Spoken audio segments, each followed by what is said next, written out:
Hi hello నమస్తే. ఈ వీడియోలో ప్రజలపై ట్యాక్స్ భారం ఎలా ఉంది, మన గవర్నమెంట్ ఇంతలా ట్యాక్స్ కలెక్ట్ చేస్తున్నా ఇండియా ఎందుకు ఇంకా వెనకబడే ఉంది, మనం కట్టిన ట్యాక్సెస్ గవర్నమెంట్ ఎలా స్పెండ్ చేస్తుంది, పెట్రోల్ ఆల్కహాల్ పై ఎందుకు ఎంత మొత్తంలో ట్యాక్స్ వేస్తున్నారు, ఎంత శాతం ట్యాక్స్ వేస్తున్నారు, ఇలా చాలా ప్రశ్నలకు ఈ వీడియో మీకు ఆన్సర్ గా ఉంటుంది. 75 సంవత్సరాలుగా మన గవర్నమెంట్స్ మనకు చేస్తున్న అన్యాయాన్ని బట్టలిప్పి మీ ముందు నిలబెట్టే ప్రయత్నం చేస్తా. వీటితో పాటు మనందరం తప్పక తెలుసుకోవాల్సిన ఇన్ఫర్మేషన్ కూడా ఈ వీడియోలో ఉంది.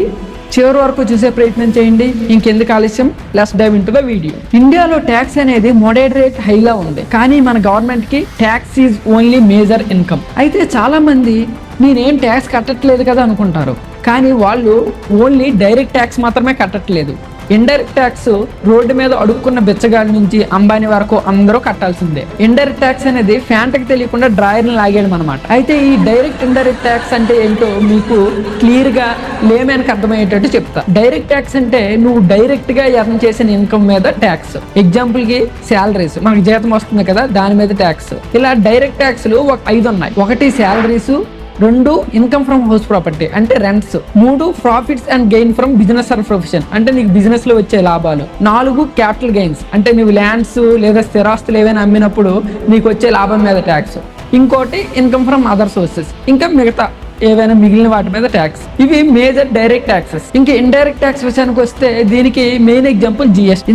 ఈ జిఎస్టీ దేని మీద ఉంటుందంటే నువ్వు ఏం తిన్నా, తిరిగినా, కొన్నా, అమ్మినా, చచ్చినా, పడుకున్నా, లేచినా, ఏం చేసినా జిఎస్టీ కట్టాలి. మీరు కిరాణా సామాన్లో కొనే చిన్న చిన్న వస్తువుల నుంచి షాపింగ్ మాల్ లో కొనే పెద్ద పెద్ద వస్తువుల దాకా ప్రతి దానిపైన ఇంక్లూడింగ్ ఆల్ ట్యాక్సెస్ అని ఉంటుంది కదా, ఆ ఇంక్లూడింగ్ ఆల్ ట్యాక్సెస్ లో ఉండేది జిఎస్టీ. ఇప్పుడైతే డైరెక్ట్ ఇంక్లూడింగ్ జిఎస్టీ అని రాస్తున్నారు, ఇంతకు ముందు ఇంక్లూడింగ్ ఆల్ ట్యాక్సెస్ అని ఉండేది. అయితే మన ఇండియన్ పైన ట్యాక్స్ భారం ఎలా ఉందో మీకు ఒక చిన్న ఎగ్జాంపుల్ తో చెప్తా. ఒక మనిషి 100 రూపాయలు సంపాదిస్తే అతను ఒకవేళ హైయెస్ట్ స్లాబ్ రేట్ లో ఉంటే ఆయనకి 30% కట్ అయిపోయి 70% వస్తుంది. ఇప్పుడు ఆ 70% అంటే 70 రూపీస్. ఆ 70 రూపీస్తో నువ్వు పెట్రోల్ కొట్టిస్తే అందులో మళ్ళీ 35 రూపాయలు ట్యాక్స్ కిందనే పోతుంది.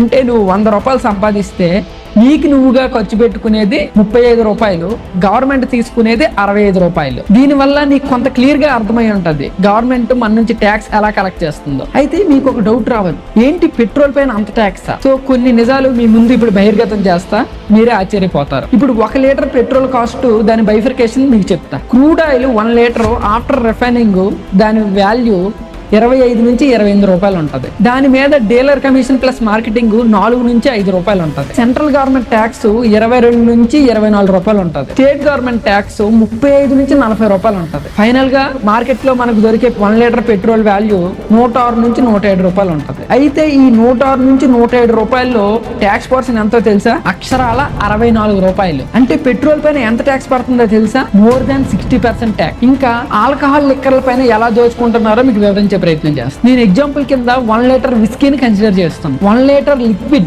Whisky manufacturing and refining cost అంటే రెడీ టు సెల్, దాని వాల్యూ 200 నుంచి 300 రూపాయలు ఉంటుంది. ఎక్సైజ్ డ్యూటీ 400 నుంచి 500 రూపాయలు ఉంటుంది. ఇట్లా వ్యాట్ ప్లస్ సెస్ 200 నుంచి 250 రూపాయలు ఉంటుంది. రిటైలర్ అండ్ డీలర్ మార్జిన్ 100 నుంచి 150 రూపాయలు ఉంటుంది. టోటల్ గా 1 లీటర్ వాల్యూ సుమారుగా 1000 రూపాయలు ఉంటుంది. మీరు ఇక్కడ ఒక విషయం గమనించి ఉంటారు, డీలర్ కి 150 రూపాయలు పెర్ 1 లీటర్. ఇప్పుడు అర్థమైందా ఈ బెల్ట్ షాపుల కోసం మన పొలిటీషియన్స్ ఇంతలా ఎందుకు పోరాడతారో? దానిని పక్కన పెడితే ఈ 1000 రూపాయల ప్రైస్ లో మన ట్యాక్సెస్ ఆల్మోస్ట్ 70%, అంటే 700 రూపాయలు ట్యాక్సే ఉంది. మిగతా ఇన్కమ్ ట్యాక్స్ ల్యాబ్ రేట్లు ఎలా ఉన్నా, డైరెక్ట్ ట్యాక్స్ ఇండైరెక్ట్ ట్యాక్స్ రేట్లు ఎలా ఉన్నా, పెట్రోల్ ఆల్కహాల్ పైన మాత్రం గవర్నమెంట్ అత్యంత దారుణంగా ట్యాక్స్లు కలెక్ట్ చేస్తుంది. ఇన్ని సంవత్సరాలుగా కలెక్ట్ చేస్తున్న మన ఇండియన్ గవర్నమెంట్ నా చిన్నప్పటి నుంచి ఇప్పటి వరకు ఇండియా ఇంకా డెవలపింగ్ స్టేజ్ లోనే ఉంది. ఎందుకంటే ఎంత కలెక్ట్ చేస్తామని కాదు, ఆ కలెక్ట్ చేస్తున్న అమౌంట్ ని ఎలా ఖర్చు పెడుతున్నామనే దాని మీద డిపెండ్ అయ్యి ఉంటది. సో ఇప్పుడు మన Indian government and state government collect చేసిన ఇన్కమ్ ని ఎలా ఖర్చు పెడుతున్నాయో మీకు వివరించే ప్రయత్నం చేస్తాం. ఇప్పుడు ఇండియన్ గవర్నమెంట్ 1 రూపాయి ట్యాక్స్ కలెక్ట్ చేస్తే దాన్ని ఎలా ఖర్చు పెడుతుందో చూద్దాం. మన డిఫెన్స్ కోసం మనం ఇంతకు ముందు తీసుకున్న అప్పుల కోసం 50 నుంచి 60 పైసలు ఖర్చు పెడుతుంది. అలాగే సంక్షేమం కోసం 20 నుంచి 25 పైసలు ఖర్చు పెడుతుంది. ఇంకా దాంట్లో రాష్ట్రాల షేరు 10 నుంచి 25 పైసలు. ఇంకా సబ్సిడీ మరియు ఇతరుల కోసం 10 నుంచి 15 పైసలు. అయితే ఇందులో డిఫెన్స్ కి మరియు అప్పుల కోసం 50 నుంచి 60 పైసలు పోతుంది. అయితే దీని విషయంలో మనం ఏం చేయలేం, మన జియో పాలిటిక్స్ అటువంటివి. ఇంక సంక్షేమం కోసం 20 నుంచి 20 పైసలు, అంటే ఇది చాలా అధిక మొత్తం. అయితే దీన్ని ఏమైనా తగ్గిస్తారా అంటే అస్సలు తగ్గించరు, ఎందుకంటే ఇది directly related to the vote bank. So A government అని ఉండాలంటే వాటర్లు ఉండాలి. సో ఇది వాటర్లకు రిలేటెడ్ అయ్యే బడ్జెట్ కనుక దీన్ని అస్సలు టచ్ చేయరు. ఇంకా రాష్ట్ర వాటాల షేరు 10 to 25 పైసు అది ఎలాగో వాళ్ళకి ఇవ్వక తప్పదు. సరే, సెంట్రల్ గవర్నమెంట్ అయిపోయింది. మన స్టేట్ గవర్నమెంట్ ₹1 ట్యాక్స్ ని ఎలా ఖర్చు పెడుతుంది ఇప్పుడు చూద్దాం. శాలరీస్ ప్లస్ పెన్షన్స్ 40 నుంచి 50 పైసలు. ₹1 40 నుంచి 50 పైసలు శాలరీస్ ప్లస్ పెన్షన్స్ పోతుంది. సంక్షేమం ప్లస్ సబ్సిడీస్ కి 20 నుంచి 25 పైసలు పోతుంది. విద్య ప్లస్ ఆరోగ్యానికి 10 నుంచి 20 పైసలు పోతుంది. వ్యవసాయం ప్లస్ ఇరిగేషన్ కి 8 నుంచి 10 పైసలు పోతుంది. ఇన్ఫ్రాస్ట్రక్చర్ కోసం 5 నుంచి 10 పైసలు. విద్య ప్లస్ ఆరోగ్యంకి 15 నుంచి 20 పైసలు అంటే అది చాలా ఎక్కువ. అయితే మన గవర్నమెంట్ హాస్పిటల్, గవర్నమెంట్ స్కూల్స్ ఎలా ఉన్నాయి? ఈ ఓన్లీ లెక్కల కోసం మాత్రమే చూపిస్తున్నారా, నిజంగానే ఖర్చు పెడుతున్నారా అనేది ఆ దేవుడికే తెలియాలి. ఇంకా డెవలప్మెంట్ కి అవసరమైన ఇన్ఫ్రాస్ట్రక్చర్ కి మాత్రం 5 to 10%. So state government, central గవర్నమెంట్లు ఈ విధంగా స్పెండ్ చేసుకుంటూ పోతే డబుల్ ట్యాక్స్ రేట్స్ వేసినా సరే మన ఇండియా ఇంకా డెవలపింగ్ స్టేజ్ లోనే ఉంటుంది. ఇవన్నీ చూస్తే అత్యంత అన్యాయం జరుగుతుంది ఎవరైనా ఉన్నారంటే వాళ్ళు ట్యాక్స్ పేయర్స్. ట్యాక్స్ పేయర్స్ కి గవర్నమెంట్ చేసింది ఏమీ లేదు. అయితే ట్యాక్స్ పేయర్స్ కి ఎందుకు చెయ్యాలి అంటే, ట్యాక్స్ పేయర్స్ కి ఏది చేసినా అది వాకింగ్ టువర్డ్స్ ది డెవలప్మెంట్. అది ఏంటో ఇప్పుడు మీకు వివరిస్తా. ఒక ట్యాక్స్ పేయర్ నార్మల్ గా గవర్నమెంట్ నుంచి ఏం ఎక్స్పెక్ట్ చేస్తాడు? 1 గుడ్ ఆపర్చునిటీస్ లేదా పనికి తగ్గ జీతం. 2 good infrastructure facilities like roads and transportation. 3 cost of living తక్కువగా ఉండాలి. 4 గుడ్ పబ్లిక్ సర్వీసెస్, విద్య, వైద్యం, పోలీసింగ్ అండ్ లా. సో ఇవన్నీ డెవలప్మెంట్ కి డైరెక్ట్ గా లింక్ అయినవే. సో ట్యాక్స్ పేయర్స్ కి ఏం చేసినా అది గవర్నమెంట్ డెవలప్మెంట్ కోసం చేసినట్టే. అయితే ఇందాక చెప్పిన వాటిలో main important for tax payers అనేది పనికి తగ్గ జీతం. అయితే మన ఇండియాలో పనికి తగ్గ జీతం ఎలా ఉందో మీకు వివరించే ప్రయత్నం చేస్తాం. లేటెస్ట్ గా వచ్చిన సర్వేలో కొన్ని ఆశ్చర్యమైన విషయాలు బయటపడ్డాయి. అమెరికా ప్రజలు ఒక వారానికి 35 గంటలు పనిచేస్తే వాళ్ళు సంపాదించేది 5.6 లక్షలు. స్విట్జర్లాండ్ పీపుల్ వారానికి 42 గంటలు పనిచేస్తే వాళ్ళు సంపాదించేది 5.5 లక్షలు. జర్మనీ వాళ్ళు 40 గంటలు పనిచేస్తే వాళ్ళు సంపాదించేది 4.56 లక్షలు. జపాన్ వాడు 40 గంటలు పనిచేస్తే వాడికి 3.12 లక్షలు. చైనా వాడు 49 గంటలు పనిచేస్తే వాడికి 2.8 లక్షలు. సౌత్ కొరియా వాడు 30 గంటలు పనిచేస్తే వాడికి 2.56 లక్షలు. ఓకే, మన ఇండియాలో 47 గంటలు పనిచేస్తే వాడు సంపాదించేది 30,000. ఇప్పుడు అర్థమవుతుందా ఇండియాలో పనికి తగ్గ జీతం ఎంత తక్కువ ఇస్తున్నారో? India is the best market for the cheap labour. ఇంత తక్కువ సంపాదిస్తున్న ఇండియన్స్ పైన ఈ రేంజ్ లో ట్యాక్సెస్ ఉంటే అసలు ఎలా బతికేది? అయితే మీరు అనొచ్చు, రీసెంట్ గా ఇండియా 4th లార్జెస్ట్ ఎకానమీ అయింది కదా, అంటే డెవలప్మెంట్ వైపు వెళ్తుంది కదా అని. అవును, నేను ఒప్పుకుంటా, ఇండియా 4th లార్జెస్ట్ ఎకానమీ అయింది. అయితే ఇండియా అయిందా? ఇండియాలో ఉండే 1% పీపుల్ అయ్యారా? ఏంటి అర్థం కాలేదు కదా?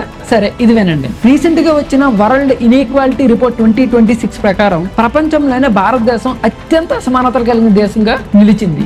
ఈ రిపోర్ట్ ప్రకారం దేశంలో 40% ఆఫ్ ఇండియన్ సంపద 1% పీపుల్ చేతుల్లో మాత్రమే ఉంది. అంటే ఇండియా జీడిపి గ్రోత్ అంటే ఆ 1% పీపుల్ గ్రోత్ తప్ప అది ఇండియా గ్రోత్ కాదు. ఇక్కడ పేదవాడు, మధ్యతరగతి వాళ్ళ జీవితంలో ఎటువంటి మార్పు లేదు. ఇక చివరిగా మన గవర్నమెంట్ కొన్ని ఏళ్లగా పేదవాడికి, మధ్యతరగతి వాడికి చేస్తున్న అన్యాయం గురించి మాట్లాడదాం. ప్రతి సంవత్సరం బడ్జెట్ లెక్కలు బాగానే చూపిస్తారు, కానీ సామాన్య మానవుడికి కావాల్సిన మినిమం ఫెసిలిటీస్ ఇస్తున్నారా? Roads, hospitals, schools and transport facilities సంగతి ఏంటి?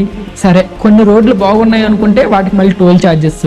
ఇంకా గవర్నమెంట్ హాస్పిటల్ గురించి ఎంత తక్కువ మాట్లాడితే అంత మంచిది. ఇంకా గవర్నమెంట్ ట్రాన్స్పోర్ట్ విషయానికి వస్తే చాలా మంది గవర్నమెంట్ ట్రాన్స్పోర్ట్ మీద ఆధారపడడమే మానేశారు. ఇంకా పవర్ సప్లై అంటే ఎప్పటికప్పుడు పవర్ కట్లు, ప్రతి సంవత్సరం కరెంటు బిల్లులు పెరుగుదల, ఇలా సమస్యల గురించి మాట్లాడుతూ పోతే ఇది ఒక ఎండ్లెస్ టాపిక్ అయిపోతుంది. పోనీ గవర్నమెంట్ ఆఫీసులో గవర్నమెంట్ సర్వీస్ అయినా బాగున్నాయంటే గవర్నమెంట్ ఆఫీసులో లంచాలు, పొలిటికల్ ఇన్ఫ్లుయెన్స్, ఇంకా మనలాంటి సామాన్యులకి మినిమం రెస్పెక్ట్ కూడా ఉండదు గవర్నమెంట్ ఆఫీసులు. అసలు మన ట్యాక్స్ అమౌంట్ తో జీతాలు తీసుకునే గవర్నమెంట్ ఆఫీసర్స్ మన కోసం పనిచేయరు. మనకు కావాల్సిన పని అది వాళ్ళ బాధ్యత అయినా సరే మనం దానికోసం లంచం ఇవ్వాలి. లంచం ఇస్తేనే పనులు తొందరగా జరుగుతాయి, సకాలంలో జరుగుతాయి.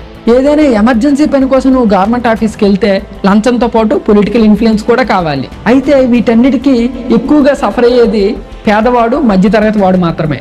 ఇంతవరకు సమస్యల గురించి మాట్లాడుకున్నాం కదా, ఇప్పుడు మన గవర్నమెంట్ చేయాల్సిన కొన్ని పనుల గురించి మాట్లాడుకుందాం. మన గవర్నమెంట్స్ మన ట్యాక్సెస్ ని డెవలప్మెంట్ మీద కాకుండా తన పొలిటికల్ పవర్ ని కాపాడుకోవడానికి ఉపయోగిస్తున్నాయి. దానికి బెస్ట్ ఎగ్జాంపుల్ ఫ్రీబీస్, అంటే ఉచిత పథకాలు. ఇవి ఇచ్చి ట్యాక్స్ పేయర్ కి తీరని అన్యాయం చేస్తున్నాయి.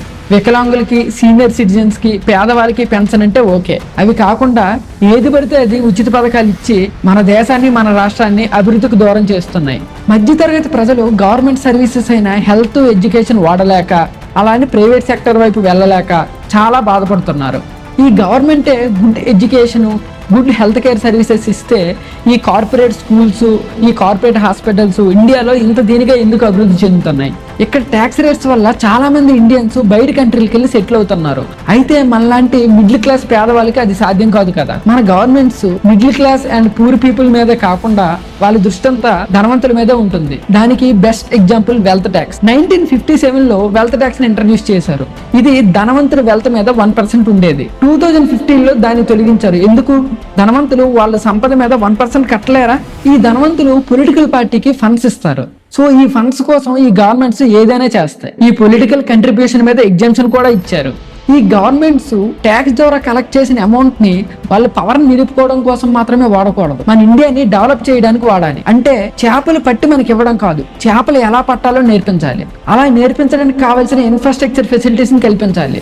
అప్పుడు ప్రతి ఒక్కడు ఎదుగుతాడు, వాడితో పాటు దేశం కూడా ఎదుగుతుంది. అలాగే ట్యాక్స్ లీక్స్ ని, ట్యాక్స్ ఎవేషన్ ని కట్టడి చేయాలి. ఫైనల్ గా ఇండియా ఎదుగుదలంటే 1% పీపుల్ ఎదుగుదల మాత్రమే కాదు, ఇండియాలో ఉన్న ప్రతి ఒక్కడు ఎదుగుదల. ప్రతి ఒక్కడు ఎదిగేలా చూడాల్సిన బాధ్యత మన గవర్నమెంట్ పైన, పొలిటీషియన్స్ పైన ఉంది. మన గవర్నమెంట్, రాజకీయ పార్టీలు ఓట్ బ్యాంక్ రాజకీయాలు కాకుండా ప్రజల కోసం పనిచేయాలని మనస్ఫూర్తిగా కోరుకుంటున్నా. మీకు ఏమైనా ఈ ట్యాక్స్ సిస్టమ్ మీద మన గవర్నమెంట్ మీద ఒపీనియన్ ఉంటే కామెంట్స్ లో తెలియజేయండి. ఫైనల్ గా థ్యాంక్ యూ సో మచ్. నా కంటెంట్ గానీ అనాలిసిస్ గానీ మీకు నచ్చితే లైక్ చేయండి. ఈ విషయాన్ని నలుగురితో పంచుకోవాలనుకుంటే షేర్ చేయండి. ఇలాంటి మరికొన్ని ఇంట్రెస్టింగ్ వీడియోస్ కోసం please subscribe to the leaf view YouTube channel. Signing off. జై హింద్.